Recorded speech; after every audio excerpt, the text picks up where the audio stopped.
আজকে আমি আরবি হাতের লেখা সুন্দর করার উপরে ভিডিওটি তৈরি করতেছি। তো আরবি হাতের লেখা সুন্দর করার জন্য অনেক বিশাল প্রসেস, তো একটি ভিডিওতে এই বড় প্রসেস দেখানো সম্ভব না।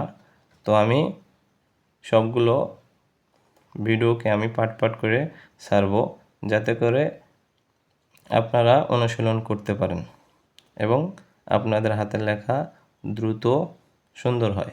তো চলুন শুরু করা যাক। প্রতিটি ভাষার হাতের লেখা সুন্দর করতে হলে আগে তার, যেমন ধরেন যদি আরবি হাতের লেখা সুন্দর করতে হয় তাহলে আগে তার হরফগুলো সুন্দর করতে হবে, কেননা হরফ যার যত সুন্দর হবে তার হাতের লেখা অত সুন্দর হবে। ঠিক ততরূপভাবে যদি বাংলা লেখা সুন্দর করতে চান, আগে বর্ণগুলো সুন্দর করতে হবে, স্বরবর্ণ ব্যঞ্জন বর্ণ লেখাগুলো সুন্দর করতে হবে, তাহলে তার বাংলা হাতের লেখা অটোমেটিকলি সুন্দর হয়ে যাবে। তো চলুন শুরু করা যাক। আরবি হাতের লেখাটা কীভাবে সুন্দর করব, চলুন শুরু করি। আমরা সকলেই জানি যে আরবি 29টি হরফ। তো আরবি 29টি হরফকে লেখার সুবিধার্থে আমি 8 ভাগে ভাগ করব। তো 8 ভাগে ভাগ করব এবং প্রতিটি ভাগ আমি পার্ট পার্ট হিসাবে ছাড়ব, যাতে করে আপনারা আমার সাথে সাথে আপনারা অনুসরণ করতে পারেন এবং আপনাদের লেখাটা দ্রুত গ্রো হয়, সুন্দর হয়। তো চলুন। তো প্রথমে আমি প্রথম ভাগ শুরু করব। প্রথম ভাগে রয়েছে আলিফ, মিম, ত এবং জ। তো আলিফটা কীভাবে লিখতে হবে দেখেন, যে এটা একটা ঘর। তো আলিফটা লিখতে হবে যে এই ঘরের উপরের দাগ থেকে নিয়ে নিচের দাগে আসবে। তো এই ঘরের উপরের দাগ থেকে নিয়ে নিচের দাগে আসবে, কিন্তু আস্তে আস্তে বাঁকা হবে। এইভাবে দেখেন, উপর থেকে আমি শুরু করলাম, এইভাবে আস্তে আস্তে বাঁকা হয়ে নিচের দাগে আসবে। আপনারা বলতে পারেন যে আলিফ তো আমরা দেখছি এরকম সোজা, তো আপনি বাঁকা করে কেন লিখলেন, কেন শিখাচ্ছেন আর কি। তো আমি বলবো এই কারণে যে আরবি হাতের লেখা সুন্দর করার সুবিধার্থে আমি আরবি এই আলিফটি বাঁকা করে লিখলাম। কেন, আমি প্র্যাকটিক্যালি বুঝাই দিচ্ছি। দেখেন যে এটা একটা আলিফ, কিন্তু বাঁকা করে লিখছি কেন, দেখেন এটা একটা কি আলিফ, ছোট আলিফ, এটা একটা আলিফ, এটা একটা আলিফ, এটা একটা আলিফ, কিন্তু বাঁকা। তো আমি এখান থেকে এইভাবে নিলাম, নিয়ে এদিকে সোজা নিয়ে এসে লাগাই দিলাম, কী হয়ে গেল, এটা মিম হয়ে গেছে। ঠিক তদ্রূপভাবে এই আলিফটা এইভাবে আসলো, এখান থেকে আমি এইভাবে উপরে উঠাই দিলাম, এরপরে নিচে নামাই দিলাম, এই দাগ থেকে সোজা নিয়ে আসলাম, ত হয়ে যাচ্ছে।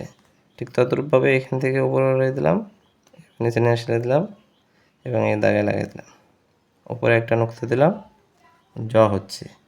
তো আলিফটি বাঁকা করার এটাই কারণ যে একটি হরফ লিখলে আলিফ মিমও হচ্ছে, ত হচ্ছে এবং জ হচ্ছে। যদি আমি এভাবে আলিফটি কী করতাম, সোজা লিখতাম এবং এভাবে ত লিখতাম, তাহলে খারাপ দেখা যেত লেখাটা।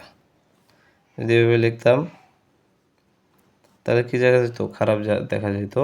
তো আরবি লেখা সুন্দর করার সুবিধার্থে আলিফটি বাঁকা করে লেখা শেখানো হচ্ছে। তো আলিফটি আমরা এই পার্টে আলিফ কীভাবে সুন্দর করে লিখতে হয় সেটা শিখব। এরপরে মিম কীভাবে সুন্দর করে লিখতে হয় সেটা শিখব। এরপর ত এবং জ পার্টভাবে আপনাদের সামনে ভিডিওগুলো আসবে। তো আলিফটি কীভাবে সুন্দর করে লিখব চলুন দেখি।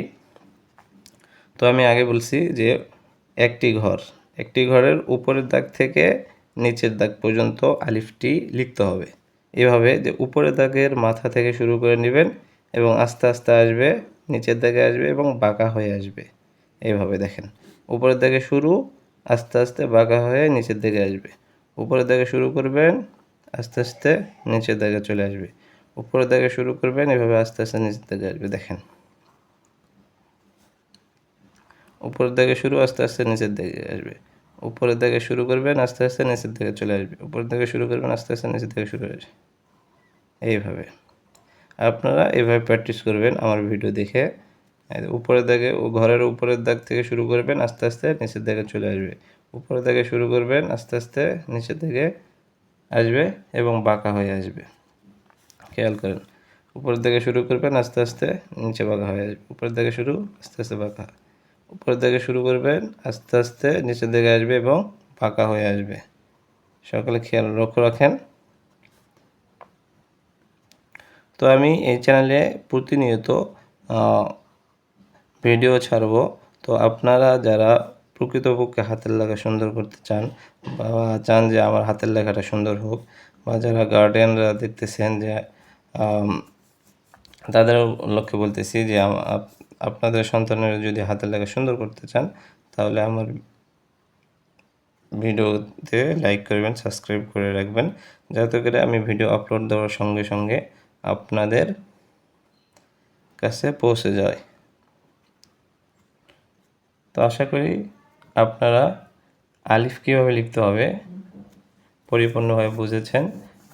যদি কারো সমস্যা হয়ে থাকে তাহলে আমার কমেন্ট করবেন, ইনশাআল্লাহ আপনাদের সাহায্য করব। আসসালামু আলাইকুম।